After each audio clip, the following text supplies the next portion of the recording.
জিন জিন এমন একটা জাতি, ওদেরকে মানুষ দেখতে পায় না, কিন্তু জিন মানুষকে দেখতে পায়।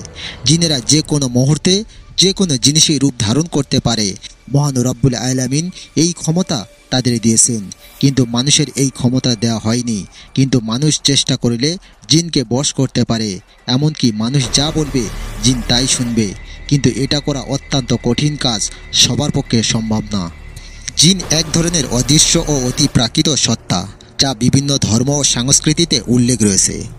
ইসলাম মতে জিন আগুন থেকে সৃষ্টি। তাদের রয়েছে স্বাধীন চিন্তাশক্তি ও ইচ্ছা।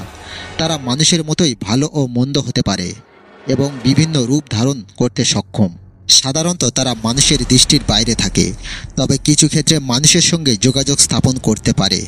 অনেক কল্পকাহিনী ও লোকগাথায় জিনের শক্তি, ক্ষমতা ও প্রভাবের কথা বলা হয়েছে, যা মানুষের কৌতূহল ও ভয়ের উৎস। তাই আজকে আমরা এই ভিডিওতে আলোচনা করব, একজন মানুষ জিনের সাথে কথা বলা কি সম্ভব? তাই ভিডিওটা অতি গুরুত্বপূর্ণ হতে চলেছে, তাই ধৈর্য সহকারে পুরো ভিডিওটা দেখুন। আমার জানার বিষয় হলো, জিন বশ করা, তার সঙ্গে কথা বলা সম্ভব কি? শরীয়তের দৃষ্টিতে জিনের মাধ্যমে তদবির করা জায়েজ? প্রাজ্ঞ আলেমরা বলেন, জিনের সঙ্গে মানুষের সাক্ষাৎ সম্ভব। কোরআনের একাধিক আয়াত ও ঐতিহাসিক বিভিন্ন বর্ণনা থেকে তা প্রমাণিত। যেমন রাসূলুল্লাহ সাল্লাল্লাহু আলাইহি সাল্লামের সঙ্গে জিনেদের সাক্ষাতের ব্যাপারে অবতীর্ণ হয়েছে, স্মরণ করো যখন আমি তোমার প্রতি জিনেদের একটি দলকে আকৃষ্ট করেছিলাম, যারা কোরআন পাঠ শুনেছিল। যখন তারা তার নিকটে পৌঁছালো, তখন তারা বলল, চুপ করে শোনো। কোরআন পাঠ শেষে তারা নিজ সম্প্রদায়ের কাছে সতর্ককারী হিসাবে ফিরে গেল। সূরা আহকাব আয়াত 29। আল্লামা ইবনে ইসহাকের সূত্রে আল্লামা ইবনে কাসির রহমাতুল্লাহ আলাইহি এই ঘটনাকে হিজরতের পূর্বে বলে উল্লেখ করেছেন। তিনি বলেছেন, রাসূলুল্লাহ সাল্লাল্লাহু আলাইহি সাল্লাম তায়েফ থেকে ফেরার পথে এক উপত্যকায় নামাজ আদায় করেছিলেন। তখন জিনেদের একটি দল তার কোরআন তেলাওয়াত শুনে থেমে যায় এবং রাসূল সাল্লাল্লাহু আলাইহি সাল্লামের প্রতি ঈমানের ঘোষণা দেয়। আল্লামা ইবনে ইসহাক ও ইবনে সাদের মতে সেই দল 2 গোত্রের 70 থেকে 90 জন জিন উপস্থিত ছিল। দ্বিতীয়ত, মানুষের দ্বারা জিন বশ করা সম্ভব।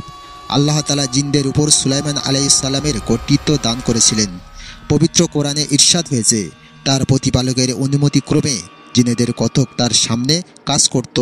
তাদের মধ্যে যে আমার নির্দেশ অমান্য করে তাকে আমি জ্বলন্ত অগ্নি শাস্তি আসাদান করাবো। সূরা সাবা আয়াত 12। তবে কোরআনের কিছু আয়াত ও শব্দ ব্যবহার করে অথবা তান্ত্রিক সাধনার মাধ্যমে জিন বশ করা শরিয়াতের দৃষ্টিতে নিষিদ্ধ, কেননা এটা সুলাইমান আলাইহিস সালামের বৈশিষ্ট্য। তার নিমুক্ত দেওয়ার কারণে রাসূল সাল্লাল্লাহু আলাইহি সাল্লাম একটি জিনকে বন্দী করা থেকে বিরত ছিলেন। সুলাইমান আলাইহিস সালাম দোয়া করেছিলেন, সে বলল, হে আমার প্রতিপালক, আমাকে ক্ষমা করো এবং আমাকে দান করো এমন এক রাজ্য যার অধিকারী আমি ছাড়া কেউ না হয়। তখন আমি তার অধীন করে দিলাম বায়ুকে, যা তার আদেশে সে যেখানে ইচ্ছা করত সেখানে মৃদুমন্দভাবে প্রবাহিত হতো, এবং শয়তানদেরকে, যারা সবাই ছিল প্রাসাদ নির্মাণকারী ও ডুবুরি এবং শৃঙ্খলে আবদ্ধ, আরও অনেকে। জিনের সঙ্গে স্বাভাবিক দেখা সাক্ষাৎ ও কথোপকথন সিদ্ধ নয়। কারোর সঙ্গে জিনেদের কথা হলে তাদের দিনের দাওয়াত দেওয়া উত্তম।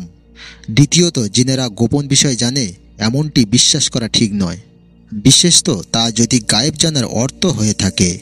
অদৃশ্যের খবর কেবল মহান আল্লাহই জানেন। পবিত্র কোরআনে ইরশাদ হয়েছে, তার হাতেই রয়েছে অদৃশ্যের চাবিকাঠি, তিনি ছাড়া কেউ তা জানে না। সূরা আনআম আয়াত 59। প্রিয় দর্শক, এই ঘটনার পরিপ্রেক্ষিতে আমরা বুঝতে পারলাম একজন মানুষ জিনেদের সাথে কথা বলা বা তাকে বশ করা সম্ভব।